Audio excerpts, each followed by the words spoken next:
Welcome, world, to the Rebelle Rally, the 6th edition, the only first off-road navigation rally in America that happens to be for women. 8 days long. Here we go. We are at stage 1 at Base Camp 1. And it's a nice chilly morning to wake us all up and remind us that we're living out in nature for the next week. Yes, we are. It really starts hitting you first morning. Yeah, it's great though, but to be in the tent this morning, the energy was just electric. The team's buzzing around. The tables are all stuffed in there. The team's huddled over the tables, working on their maps, plotting their maps, and making the plans for the checkpoints that they're going to be going after today. Yeah, and there's a lot. So for those of you who don't know, my name is Rachelle Croft. I'm one of the co-hosts of the live show. Next to me, we have Matthew Johnson, and we are going to be with you through this whole rally. So thanks for joining us. So let's talk a little bit about today's course. We couldn't talk about today's course yesterday, but now I heard Emily's speech to the group this morning, so we can talk about it now. So the course is split into two. We're coming back to this base camp again tonight. There's two loops. There's the southeastern or the southern loop, which is a lot rockier. I heard them tell the drivers that you're looking at 20 kilometers or lower speed wise, and so it's pretty rough if it's that slow. Absolutely.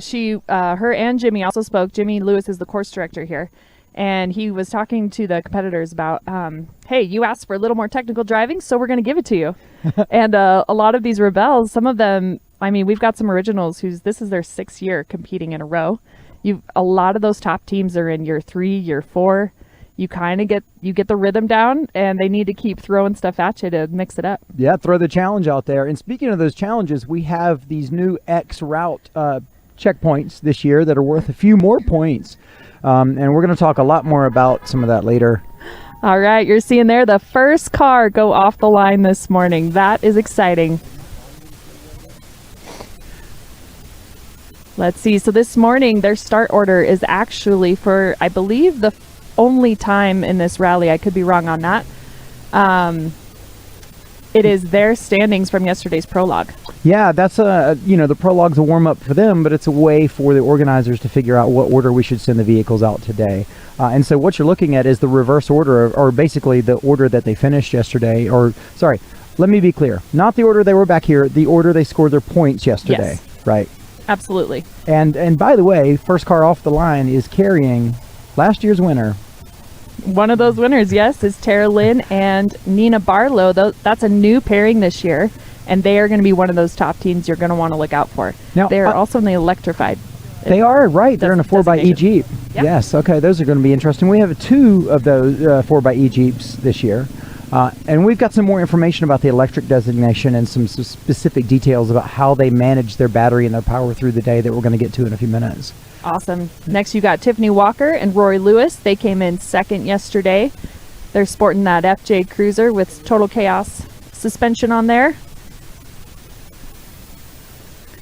All right. Wait for those horns to honk. As soon as that clock runs down there, they'll be taken off. When we get to Glamis is when we're going to be talking about Total Chaos a lot more. They've also been with the rally from day one, and anyone pretty much in the event with a Toyota has probably got some version of some Total Chaos kit on there. Absolutely.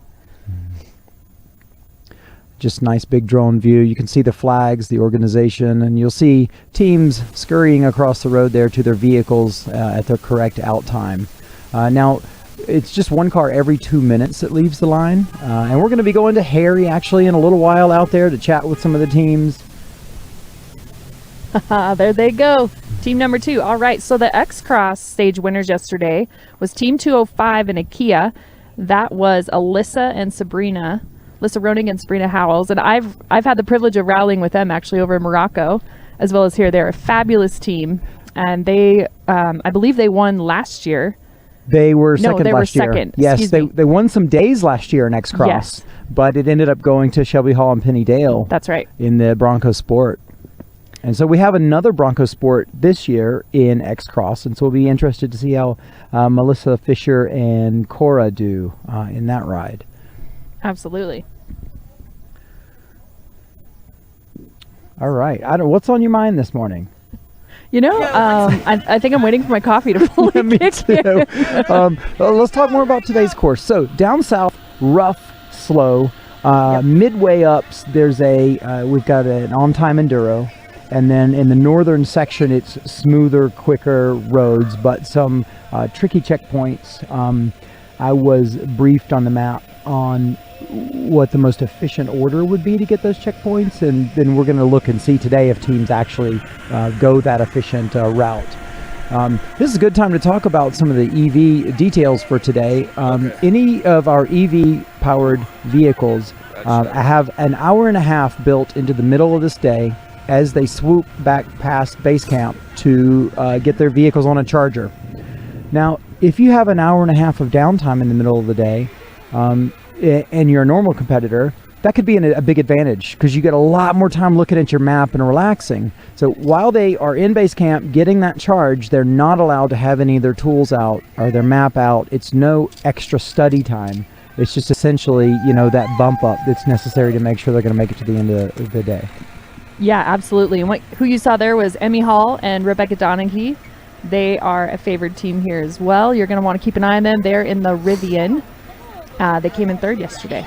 So you better believe they're going to be going for it. And those EV teams, I think they have a harder challenge because if I had to leave course in the middle of the day to charge for an hour and a half and step out of the vehicle, you have to be out of the vehicle, I believe. Right. All your maps, tools, everything needs to stay in the vehicle. Uh-huh. You just have to sit outside and kind of wait there with your teammate. Hang out. Hopefully the weather's nice. Yeah, and then you get that hour and a half added back to your day. So they usually come in later than a lot of people. Mm-hmm. And I believe the PHEVs we have, when they come back through, because they have quite small fuel tanks because it's a battery and fuel issue, so they end up coming back here midday and getting like a top-up of like 5 gallons or something like that to keep moving. You're correct. And then speaking of designation, so that's the electrified designation. We also have a bone stock designation, which means that the vehicle can only be modified with wheels and tires only. That's the middle section there. Then you've got the Rebelle 4030, vehicles 40 years plus. And I believe we only have one team in that category this year in that Bronco. Hopefully we start encouraging more 40-year plus old vehicles to come here because we all love looking at them. It just feels really authentic being out in the desert with like older metal here. Absolutely. That's a whole nother challenge. A lot of times they don't have AC.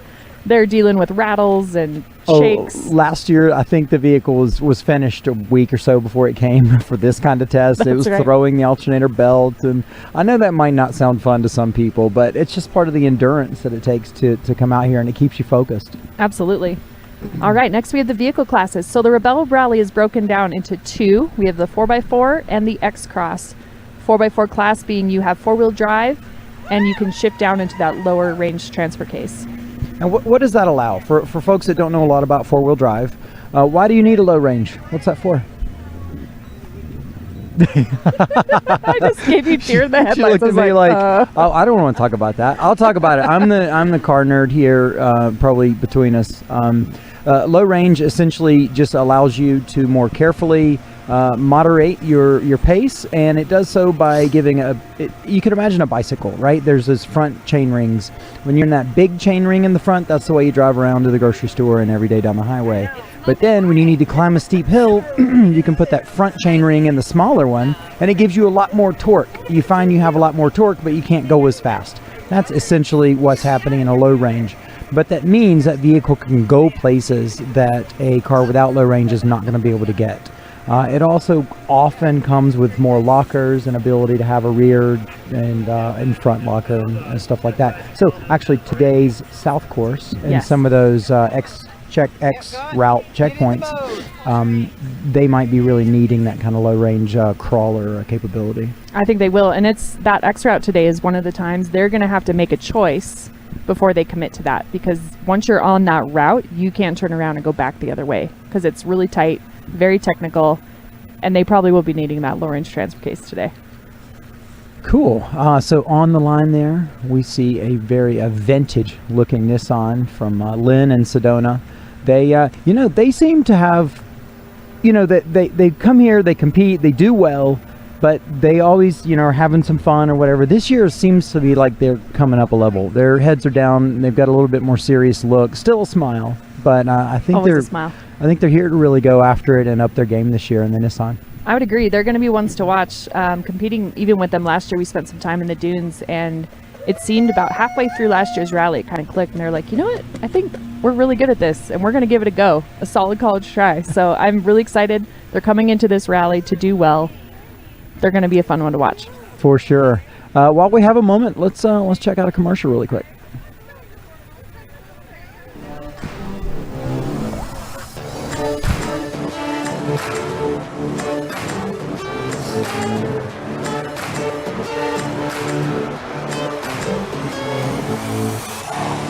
Get lost without getting lost. When your adventure takes you off the beaten path, Iridium is there. Whether you're camping in the woods, hiking a mountain, or sailing the ocean, Iridium satellite communicators keep you connected regardless of weather conditions, terrain, or location. Built to be portable, rugged, and easy to use, Iridium and Iridium connected devices deliver peace of mind for you and your loved ones through real-time two-way voice calling, text messaging, photo sharing, social media, GPS, weather monitoring, and SOS, even in the most remote locations. Choose from a selection of products ranging from satellite phones to Bluetooth-enabled hotspots made by the brands you trust to call home, share the moment, or get help when needed. So, get out, take a hike, seize the day, but stay connected. Iridium, your world, our network. It's always nice for the first, 10 cars, 20, 15 cars. So here's to you, the full-time adventurer, the amateur professional, the deliverer of the nation's goods. From the mountains to the beaches and the dunes, making a living. Wherever you go, whatever you do, you need a wiper blade that can keep up with your lifestyle. So, whether you're an off-roader, a tough mudder, a snow trekker, a trucker, a soccer mom, or just a dad wanting to spend time with your kids, Like they're in a commercial. you're gonna want to see where you're going. All right, my turn.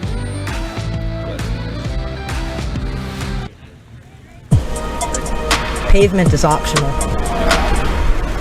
Total Chaos equipment is built for travel. Introducing our newest project vehicle, Seabiscuit, a Lexus GX 460. It combines luxury interior with performance off-road components. It's outfitted with our newest suspension package, designed specifically for KDSS models. Explore more.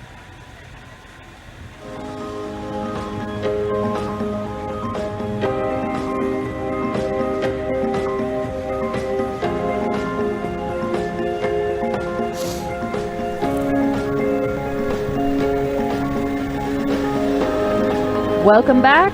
We are here at Base Camp 1, official stage 1 of the Rebelle Rally, where today starts the official scoring. It is a gorgeous morning. The winds have died down. The teams are going off the line. Excitement is high.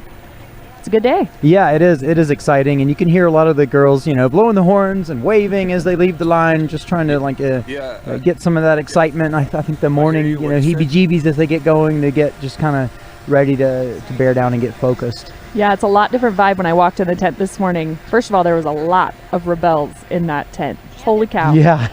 I walked in, I was like, whoa. I know, I felt like I was on the dance floor. You kind of have to move like you're getting around on a dance floor to get through them while they're plotting. Yeah, the vibe definitely changed. Did you notice that when you walked in? They were all heads down, all business. They were ready to get to it. Well, so if you didn't catch it earlier, we are starting in the order that we finished yesterday based on the points scored on the checkpoints yesterday. The general division of how we score the cars here is a four-wheel drive class and an X-Cross class. Our X-Cross class is made up of essentially what we think of as crossover vehicles. They're all-wheel drive. They have a lot more capability than carrying groceries to the grocery store. And out of, I think we've got 10 X-Cross vehicles, 8 are from manufacturers using the Rebelle Rally as a proving ground. That's amazing. I think we're going to get an up-close look at some of these vehicles and their teams here when we toss to Larry. Harry. We're going to call Larry do you think now. Harry's ready? Awesome. Harry, are you out there? Thanks, Matthew. I am out here. My name is Harry Wagner, and I am here all week with you to help you navigate through the Rebelle Rally. We'll be at the start line each morning, and we've actually got Emily Miller, Rebelle founder, out here. Cars mentioned are leaving the line every 2 minutes, but Matthew, one point you had mentioned earlier was the start order. Typically it is random, so teams can't follow each other, copy each other's homework. Today that wasn't the case, and like everything at the Rebelle Rally, it's not a coincidence or an accident. Emily had a very distinct reason for doing this. Well, looking there at the start line, Harry, what do we have sitting on the start line? I haven't seen one of those before. We're here with Emily Miller. So Emily, can you tell us why the start order this morning was not random? It was actually based on the Prologue results. Yes, the start order is normally random, and we really like it that way. So it's everybody kind of has the same situation. However, for today, it is a 2-loop course. So there's a southwest loop and a northwest loop. And the southwest loop is shorter, but there are some really tough technical sections. The X checkpoints are really, really challenging. And the other route is longer, but I would say it's a little more forgiving.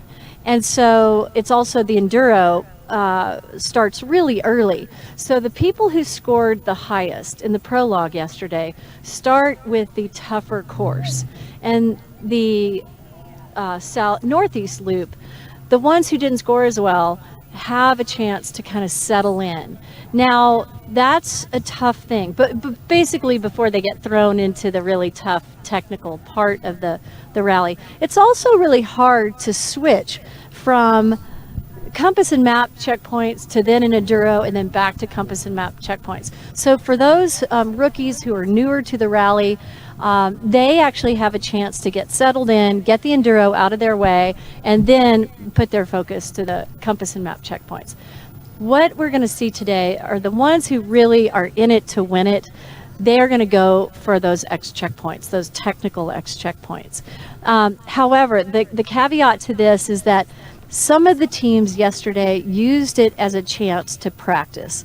So they didn't mind making mistakes. They didn't really care about getting a high score. They didn't really care about their start position today. So we see some really top teams, a team that finished on the podium last year, some of our top 10 teams actually used yesterday as a chance to just try some things. And so you might see them in the first group. So hope that explains it, Harry. Thank you, Emily. You've stated it better than I ever could. And as I mentioned, nothing is an accident on this rally. Everything is very deliberate, including starting order. And that also includes classes. Matthew spoke to this a little bit. There are only 2 classes here, 4x4 and X-Cross. And they're distinguished by whether they have a transfer case with low range or if they have all-wheel drive. Now, that segment of the market has become incredibly popular, and this is actually the biggest X-Cross class we've seen in the 6-year history of the Rebelle Rally this year. And these aren't race cars. They are cars that you can buy off the showroom. You probably already own one, and you can come out here and compete in the Rebelle Rally. Everything behind us now is in the 4x4 class. 2 of the most popular options right here, Toyotas and Jeeps. So anything with low range can compete in the 4x4 class. There are a lot of other vehicles this year, but these seem to be the 2 most popular options. And not surprising, they are incredibly capable platforms, reliable platforms, and have proved success over the past 5 years at the Rebelle Rally. Cars are still leaving the line every 2 minutes, and will be back with me shortly. But for now, back to my talented co-hosts, Rachelle and Matthew.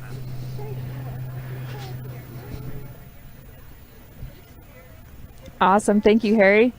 That was a great conversation with Emily Miller. It's always fun to hear her talk about the strategy. There's a lot of planning, detail, thought that goes into this rally. And refinement from year to year. Like you see a problem and you can't anticipate it's a problem, and it just gets refined and refined and refined. And here in year 6, it's hard to say how much smoother things work, but much smoother than they did year 1. Speaking of, looks like we're going to be able to set up an interview with the chief of scoring. Are we doing that now, guys? Oh, great. Speaking of, so we see the teams leaving the line, all stoked and excited here for the first morning, but obviously today might be super hard down there in some of the technical sections. What does it take to keep a good attitude here, especially like all week? Oh man, that's great. That's one of the things I love about the Rebelle and these types of events is it really puts your mental, physical, just everything is put to the test. It's not just driving out there finding checkpoints. It's then that you then come back, you unpack your car, you set up your tent, you sleep all night, you're camping, you're with your teammate all the time, and it takes just constant good attitude, mental toughness. Some teams have code words for when they're getting a little testy or you need to eat. I think that's really effective, probably. It's very effective. We would always say like, hey, I just need 5 minutes. Like, I need to eat.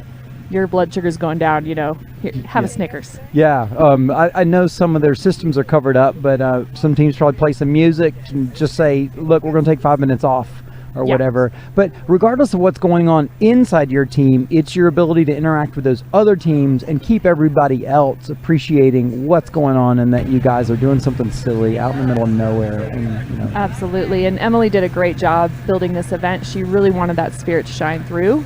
Even though we are all competing, the course is set up so that everyone's running their own rally. And that in turn allows you to be out there helping out other teams when they need help. You see someone that needs help changing a flat tire, if they're hungry, having a hard day, there's lots of hugging, there's lots of laughter. We're all here to build each other up because we're in it all together to get through this. Well, I think we have a short little video about it. Let's check that out.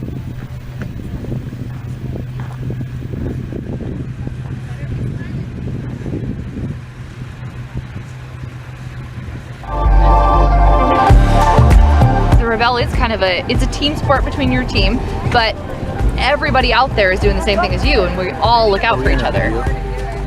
People are fierce competitors, but at the same time, we watch out for each other. Yeah, you're there for each other so that you don't ever feel alone.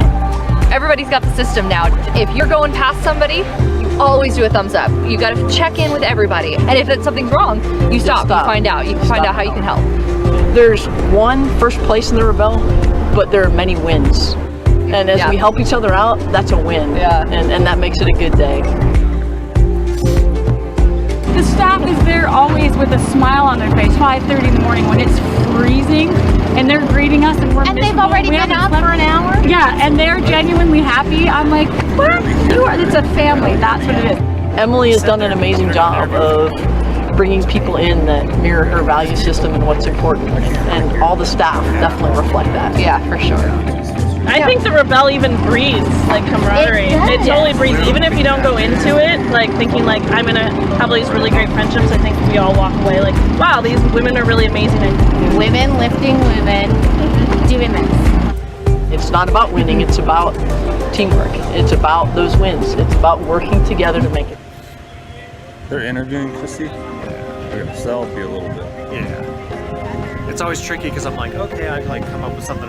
Great view there here at Twin Springs Ranch in Nevada. We're so lucky to have some private land spaces that host us here through the week as well. Nice big drone view. The cars lining up, ready to start stage 1 here.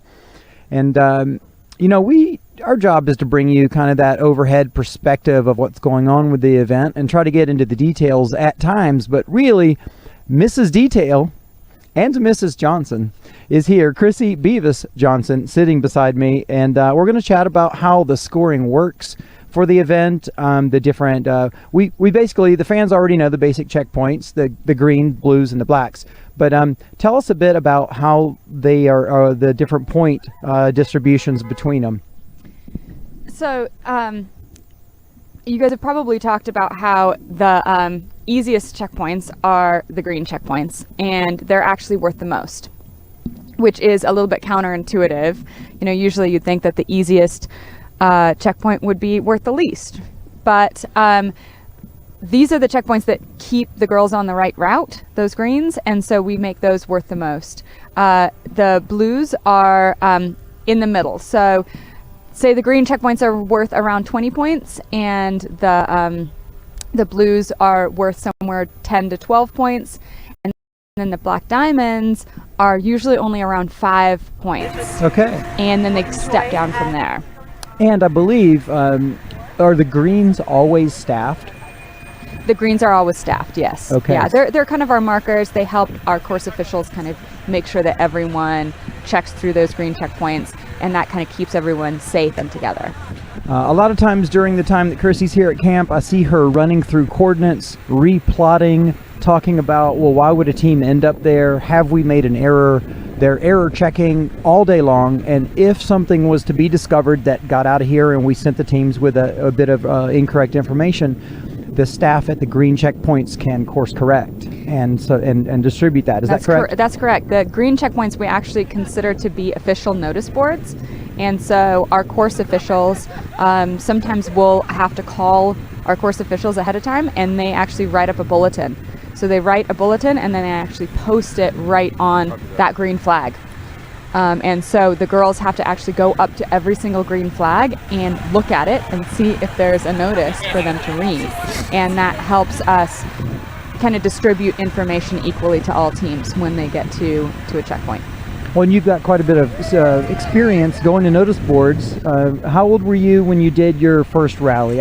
For anyone who doesn't know, Chrissie grew up in a rally family. She was at performance rallies as young as maybe, 12, 13, 14. Two, okay. And then running checkpoints. You were running checkpoints when you were 14, let's say. Yeah. Okay. Yeah. I was a stage captain when I was 14. And then by the time you were how old? When did you run your first event? My first event was when I was 16. 16. Yeah. As soon as you had a driver's license and were legally able. Yeah.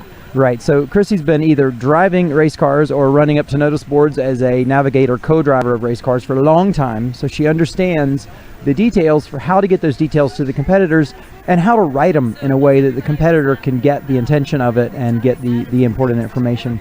So we've talked about your basic 3 checkpoints, the greens, the blues, the blacks. When did we add Black Diamond X or X checkpoints? And are all X checkpoints Black Diamonds, or are there blue checkpoints that are X checkpoints? No, you can have X checkpoints can be either blue or Black Diamonds, but the way that the X checkpoints work is they are kind of an either or situation. So you might have a checkpoint 5 and a checkpoint 5X. The checkpoint, if you try to go for both of them, you only get scored for the X checkpoint. So if you signal in your geofence for both of those checkpoints, you only get the X. Gotcha. What if you completely miss the X checkpoint and you get 0 points? You still get that 0. You still get the 0. So if you go for the X checkpoint, you're getting scored on the X checkpoint. There's no half backsies or whatever you might get. How many more? So we're already talking about a smaller point designation. Sorry, you said there could be X blues and X blacks. That's correct. But the X checkpoints are always worth more. Mm-hmm. So if you've got a 5X, might be a Black Diamond, might be worth 5 points, and you might have a blue that is 5X, and that might be worth 10 points. Or vice versa, if you had a blue that's just 5, that would only be worth 5 points, whereas most blues are worth 10 points. If it's just a regular and not an X checkpoint in that case, it might only be worth 5 points. So it's clear lots of consideration has gone in. How are we going to score this? How is the challenge appropriately presented so that they understand, if we're going to go that extra mile, we'll get a few extra points here. Right. Now, sometimes these checkpoints, and correct me if I'm wrong, some are X checkpoints based on a driving challenge, and some are an X checkpoint based on a navigational challenge. Do you tell the teams which of the two competitors is going to have the most challenge? Is it a driving challenge or a nav challenge? Will they know that? Sometimes, yeah. Sometimes the X checkpoints are specifically a driver challenge or specifically a navigation challenge, but most of the time they're both. And oftentimes they just take longer. And so they are for the teams who feel like they know what they're doing, want a little bit more of a challenge, can go and do a little bit more harder navigation and a little bit harder driving and take a little bit more time because they know that they're going to save that time later because they're doing well. Sure. Then that's when you would go for an X checkpoint. Okay. Is when you feel like you've got that time and you've got the skill to go for those. Now today, we actually have over on our southwest loop, we actually have 3 X checkpoints that are in a row, and if you choose the X route, you have to stay on the X route. You can't cross over. There's no way to cross over. And so basically if you go to checkpoints 4, 5, and 6 regular, you have to just get 4, 5, and 6. And so you're giving up 3 X checkpoints worth of scoring, but you're saving 3 X checkpoints worth of time and hassle. So the teams are really going to have to, they've got a tough choice to make there. And the group that we're sending out there this morning was the ones that did best on the REC yesterday. Okay. So as you guys are at home watching, you'll see that the teams that you're seeing heading out to the Southwest Loop right now, those are the ones that I think are most likely to go for those X checkpoints this morning. That's going to be exciting. And so you guys are keeping an eye on them with the tracking. And you're also using YB Races, just like everyone at home would be? Yep, we use YB Races to follow them. Okay, so if this is the first time you've heard about it, YB Races is an app you can find online. When you get to the app, you add the race, Rebelle Rally 2021. And on that app, you can see little dots, and you can find your friends or family there. You can see a whole list of all the teams, and you can click on just your team and see a colored dot for exactly where they are. Sometimes they sit for a while and plot, maybe eat, maybe deal with a flat tire or something, and then other times you'll find them on the move. How quickly does it usually update? It's every minute for the competitors. Okay, so the YB yellow bricks, that's how we get YB Races, yellow brick, and that's what those trackers look like. They're sending a ping up, and it uses one of our big sponsors, the Iridium network, to bring us that information. Yeah, that's right. It works really well. The YB Races app is awesome. People at home love watching their friends and family here at the race. You can just watch their little icon moving around your phone all day long. Yeah, well, and folks at home can also see the checkpoints, right? Oh yeah, they can see the checkpoints. The checkpoints are loaded there. I love this part because you at home have more information than whoever you're watching has, and you're watching, you're like, I wish I could tell them to just take a right. It's just over there, and they're going the wrong way. I think that's a lot. And we recommend that you actually have the YB Races app open, and then you also have on your desktop or on your laptop our scoring, the Rebelle scoring. Okay, sounds like you are needed to go do your job. We are going to go check out some B-roll from yesterday's Prologue.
Start on you. Are we gonna go to the market? I want to get closer.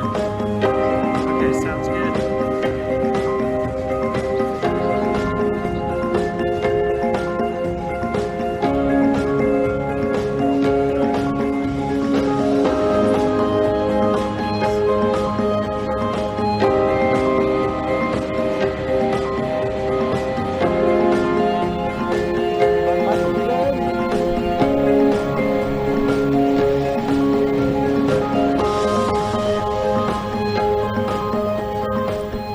All right, welcome back, everybody. We are here live at the start of stage 1 for this year's Rebelle Rally. Yeah, Twin Springs Ranch. It's a pretty awesome place. It's gorgeous out here this morning. Lots of high energy. Teams are peeling out of here, ready to get to those checkpoints. It's been good. I see some suns coming up in your eyes as you look over at me. That's nice. Hey, I'll take the warp. Yeah. Yeah, I want to say special thank you to Chrissie Beavis. Sorry, Chrissie Johnson. Yeah, Beavis Johnson. Either one. Oh, yeah, she's definitely Chrissie Beavis. That's all I know her as, but she is the course director here for the Rebelle Rally, and she is just a wealth of knowledge with the checkpoints, how everything is set up, the routes. It takes a lot of time. She also is the one, if competitors have an inquiry, they can go to her and ask for some clarification on scoring. She's on it. Cool. Well, let's see if we can fit in another interview. I think Harry might have one of our teams sorted out to chat with. Harry, are you out there? Thanks, Matthew. I am out here, and I am with last year's X-Cross winners, Shelby Hall and Penny Dale. This year, they're driving the Ford Bronco. Last year, they were in the Bronco Sport. Now they're in 4x4 class. So tell us, what's the biggest difference you've noticed so far between last year's vehicle and this year's? Well, geez, everything. I mean, it's a totally different vehicle, totally different class. This is a 4x4. We have a lot more ground clearance. This vehicle is absolutely built to be off-roading. The Bronco Sport is made to take you to your adventure, whereas I feel like this vehicle is our adventure. And Emily said first thing this morning that we are taking off, and our checkpoints, we have the option for technical driving, and I'm pretty sure that's the option that we're going to take. Thanks, Shelby. And tell us a little bit about the livery on here. And the name Hall is familiar to anyone who's been following off-road racing. So is there a connection here for you in that regard? There is actually the livery for all of the Bronco R race vehicles stems from my grandfather's 1968 Bronco that won the 1969 Baja 1000, which is really cool, which is why I asked for the two-door for this particular Rebelle Rally. So it's very near and dear to my heart, and I love this one, and it was a complete surprise to Penny and I when they revealed this this paint scheme and this Bronco to us. So I absolutely love it. Great. Well, I'm sure it will bring you plenty of good luck out there today and the rest of the event. Have fun. Nice one, Harry. That's a lot of fun seeing them pull up. We also have an actual 69 Ford Bronco competing in the event, our only vehicle in the 40/30 class this week. Yes, we do. They competed last year as well, if I'm not mistaken. Yeah. And they must have loved it so much they came back for more. Yeah, I think they did some other updates, or some made the vehicle a bit more reliable for this year, and they're back to prove that it's going to happen. And speaking of that 69 Bronco, that in their family is an heirloom also, and that has that's Melissa and Rachelle. Speaking of Rachelle. That vehicle, the 69 Bronco, had been in their life their whole life, and either their dad was passing or he passed, and they got together and restored it, and as kind of a family heirloom, and are bringing it out here, and it's really cool. It was really cool. They're an amazing team to follow. You're going to want to follow them. Do you have their team number there in front of you, Nat? Yeah, they're team number 141. 141. Keep an eye on them. Encourage them. Cheer them on their adventure. They'll feel you there in spirit for sure. And so we were talking earlier about YB races. You can have YB races open and follow the tracking there, and you can also have side by side RebelleRally.com open and follow the scoring there. The moment someone presses the tracker, it bounces up to the Iridium network, it goes through a little bit of software, and boom, the score updates. So literally you can watch a person arrive at a checkpoint in YB and see their score update shortly thereafter. Absolutely. And I'm trying to remember, last night we were talking about the course today. Do you remember about roughly how long that first checkpoint is going to take some teams to get to? Is it a couple hours? It is. It's a bit of a hike down there, I believe. I have to pull up my other map, my secret map. Awesome. All right. So don't get too antsy. If you don't see something from your loved ones pop up on that tracker, it's okay. Yeah, we're going to throw it back to Harry. I think he's got another team down there we're going to chat to. Take it away, Harry. Thanks. We're here with Team 118 and Susan Piper from DMOS. I believe, Susan, this is your 4th rally, right? It is. Good morning, Harry. Good morning. And you've done this in how many different vehicles now? 4. 4 years, 4 different vehicles, and you've done it in a Toyota, and you actually went out and bought a Jeep specifically for the rally, is my understanding. That is correct, yes. So I've been training with some other Rebelles who are all Jeepers, and last year I was a navigator in a Jeep JLU Rubicon owned by Laura Moore. And after having done so much training with those ladies, I just really began to realize how much I loved driving in a Jeep. And opportunity presented itself, which is unusual in COVID, given that the used car market is so hot. And so I jumped on it, and meet Lucille, our new Jeep JK Wrangler Willys. Awesome. And what have you noticed is the biggest advantage relative to the Toyota you had? Yeah, I would say the biggest advantage is just that it is so lightweight. So I actually created an Overland build, if you recall, with my Toyota and through some of our partners. So thanks to the great work of the bumpers by CVI Off-Road Fab and their Prinsu roof rack and rigid lighting and total chaos, king shocks and suspension, that vehicle ended up weighing about 7,000, a little over 7,000 pounds. And with a V6 270 horsepower engine, it became underpowered with that much body armor on it in the dunes. So I was reaching a decision point of needing to either re-gear it or supercharge it. And that's when I thought, you know what, I'll just get a little Jeep. So it's also a V6, but we're going to be, our payload on our vehicle is probably only 4,400 pounds. That's quite a difference from 7,000. Yeah. We'll let you get lined up and ready to go, but weight is an important factor out here that I think a lot of teams don't consider. Thank you. Good luck, Susan and Holly. A lot of teams, I think, don't necessarily consider weight as a factor, but this event is won and lost in the sand dunes, and things like suspension and power to weight are incredibly important. We'll talk about those more as the week goes on, but for now, back to you, Rachelle and Matthew. Thank you, Harry. Good to see Susan out there in the Jeep. I'm excited to follow them and see how their team does this year. Yeah, I think Jeep may have the most vehicles here. Or is it 15, 16 Jeeps? I believe so. We'll have to check that, but that's usually the case. It's definitely, it's a go-to for a lot of the teams. Jeeps in the off-road community, closely followed by Toyota. I think we have 12 or 13 Toyotas and a Lexus. One Lexus. Thanks, Lexus. Lots of support Lexuses here, and we love those. Awesome. Well, it looks like there's only a few teams left there to go off the line. Again, if you want to follow us, Rebelle Rally, at Rebelle Rally for Instagram, Facebook, Twitter. As Matthew says, if you can spell Rebelle, you'll find it. There's an extra L in there. And rebellerally.com/live is where you can find the live show. Starting today, we will be doing these twice a day as long as we can. Morning off the start line, and then you'll see us here again tonight as all these teams finish and the scores come pouring in. And here at the beginning of the rally at Twin Springs Ranch, we're actually recording and then driving up the road to send it up to the sky for you guys to see. If you do get the timing wrong or you're not available when we air, you can find us on YouTube. If you go to our YouTube channel, and you can see things that just aired an hour or two previous. Awesome. So today is Saturday, October 9th, I am told. I honestly don't know what day it is.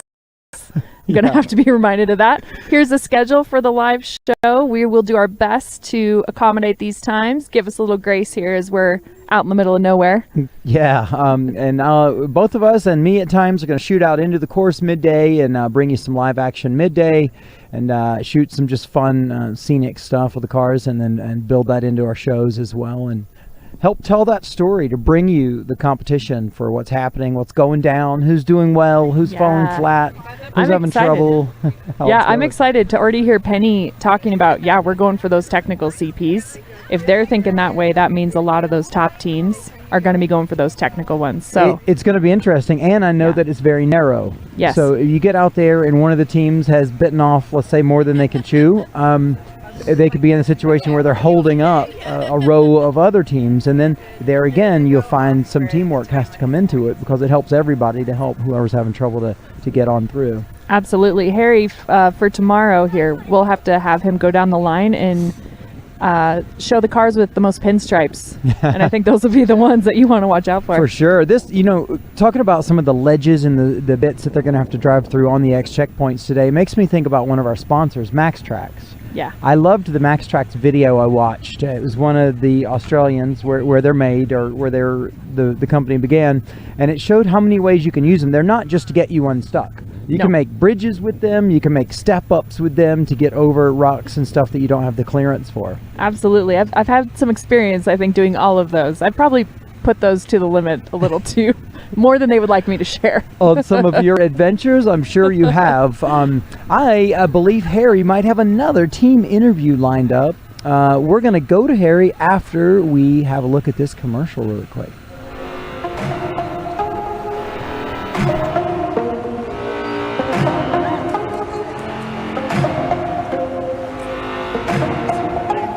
Get lost without getting lost. When your adventure takes you off the beaten path, Iridium is there. Whether you're camping in the woods, hiking a mountain, or sailing the ocean, Iridium satellite communicators keep you connected regardless of weather conditions, terrain, or location.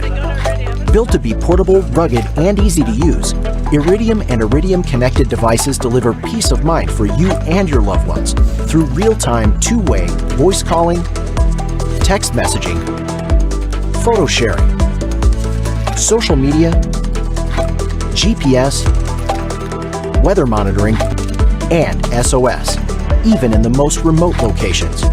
Choose from a selection of products ranging from satellite phones to Bluetooth-enabled hotspots made by the brands you trust to call home, share the moment, or get help when needed. So, get out, take a hike, seize the day, but stay connected. Iridium, your world, our network.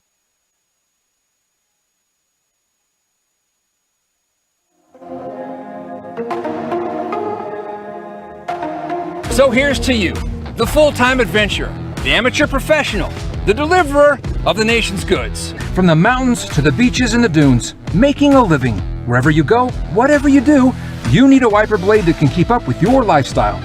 So, whether you're an off-roader, a tough mudder, a snow trekker, a trucker, a soccer mom, or just a dad wanting to spend time with your kids, you're gonna want to see where you're going. All right, my turn.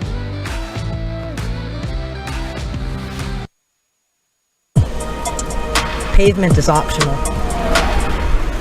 Total Chaos equipment is built for travel. Introducing our newest project vehicle, Seabiscuit, a Lexus GX 460. It combines luxury interior with performance off-road components. It's outfitted with our newest suspension package, designed specifically for KDSS models. Explore more.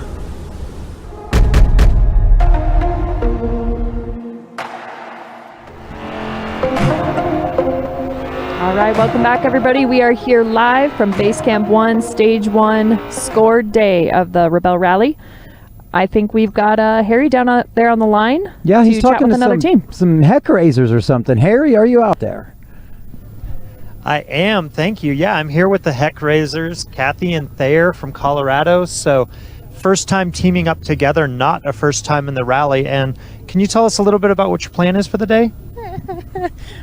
Finish. Try and get as many checkpoints as we can. Have a lot of fun. Have a lot of fun.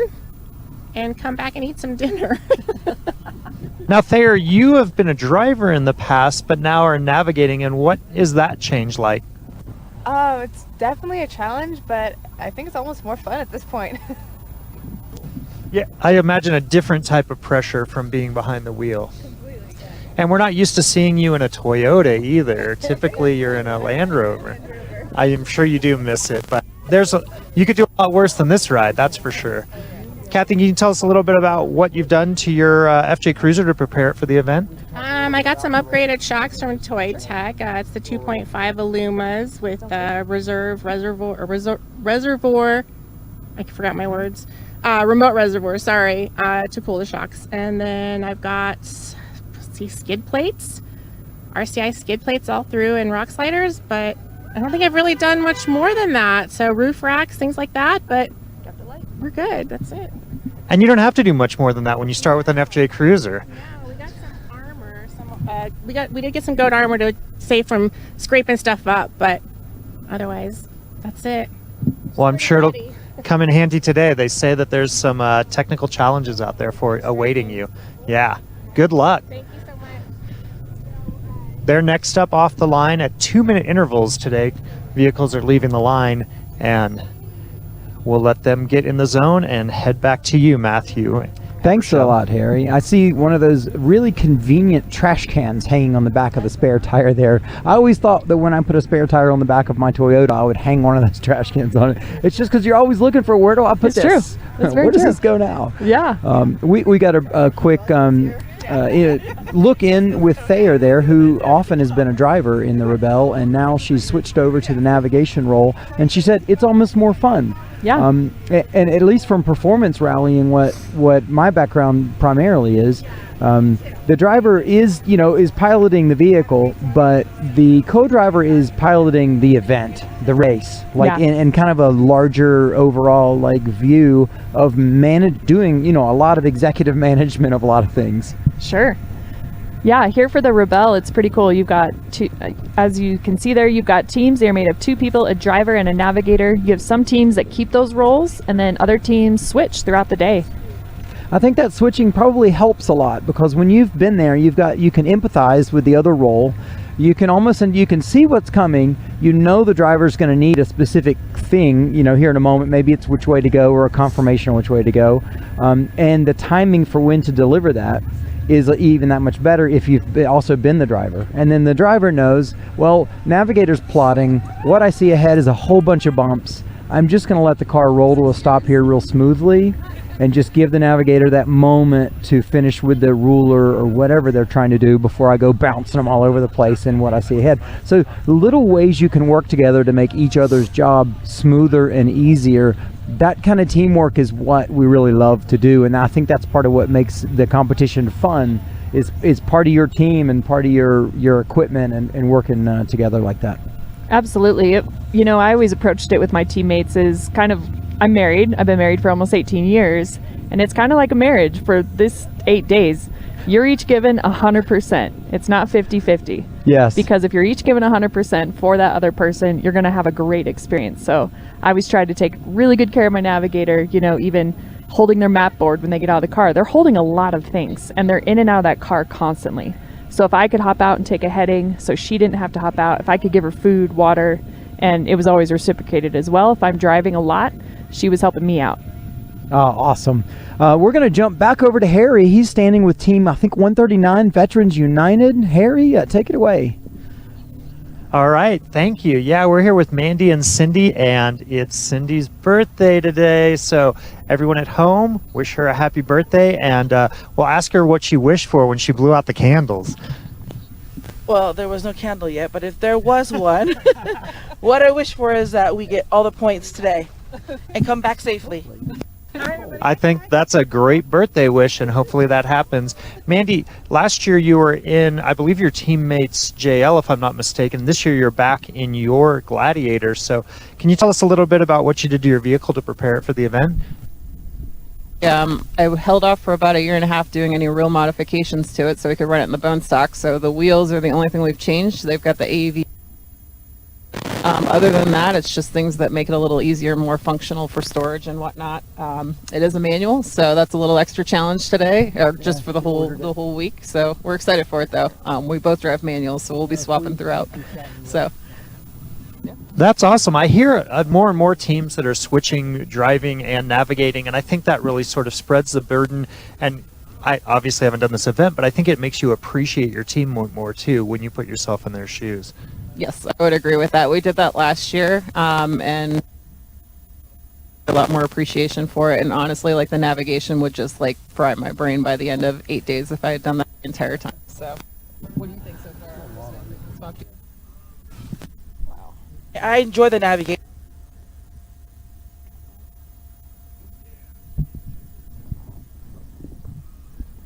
All right, looks like we're just having a few technical Yeah, difficulties. well, we'll let you get pulled up to the start line, and I agree. I mean, I think the navigation is definitely the harder part of this. I like driving. The driving part's fun, right? But the navigation is where the event's won and lost. So I think just the pressure of that is well, yeah, so that's your birthday wisdom for you there, Cindy, I guess. But no, I'm sure you're going to do great out there and have a great day, and we're going to head back to Matthew and Rachelle. Thanks. Awesome, Harry. Thank you so much. Here we are. It's already day one. Yeah. All of that running around and all of it, and now we made it to the dirt yesterday here at the Rebelle Rally for 2021.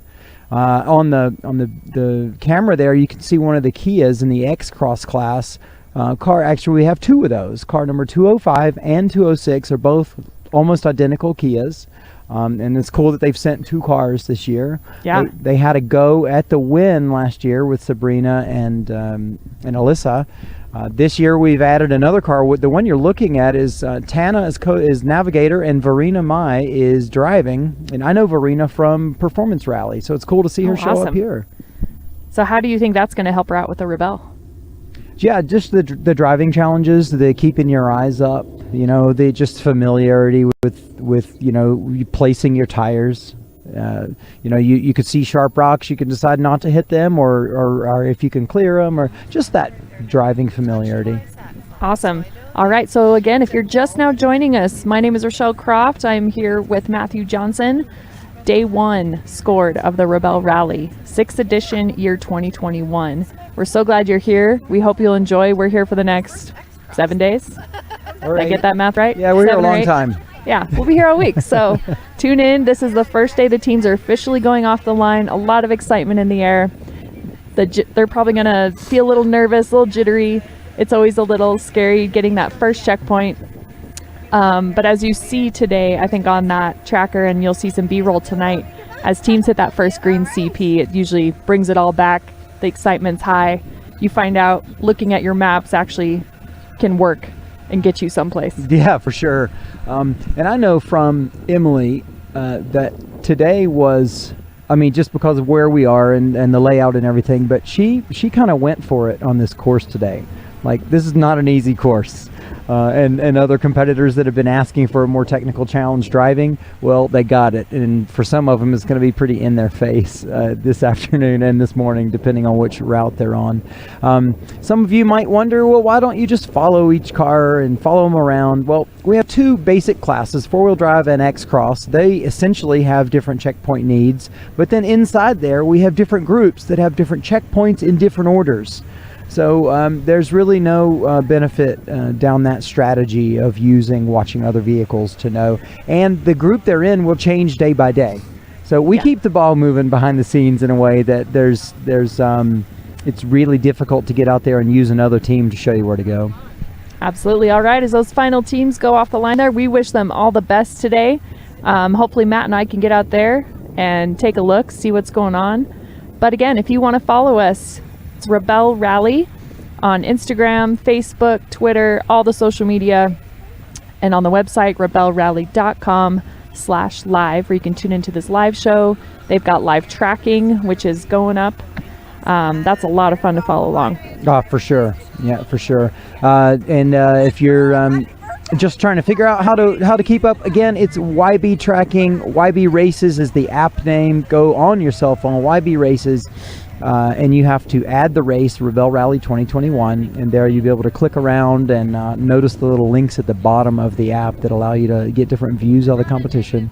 You can click on just your team or look at where all teams are and follow along. And the scores automatically update on our website, so keep an eye on those. Yeah, and I remember Chrissie saying on that tracker, the teams are updated every 1 minute out there, which is pretty awesome. Yeah, and that's the one they're holding. The one on the back of the truck, I think, updates a little bit less often, and that lets the battery be more reliable and that kind of thing. Gotcha. We've got all sorts of strategies baked into this deal for safety and making the competition as fair as possible as well. Absolutely. Just as a reminder, everyone, we will be here again tonight for the finish to recap the day, see what kind of adventures these teams had, who went for the X checkpoints, who did that technical route. Hopefully won't see any body damage on those cars on day one because they got a long way to go. I hope we have some East Coast viewers, and I hope you're willing to stay up late to watch us. We're not going to be broadcasting until 8 p.m. Pacific tonight. Part of that is because we're on a bit of a tape delay. It's a short tape delay. We shoot it live, and we shoot it up to you as quick as we can lively drive it down the road and get a good signal to send it up here from Twin Springs Ranch here in Nevada. Awesome. We will see you all tonight. Thank you so much for joining us. Wish those teams all the best. They feel you in spirit. Have a good one.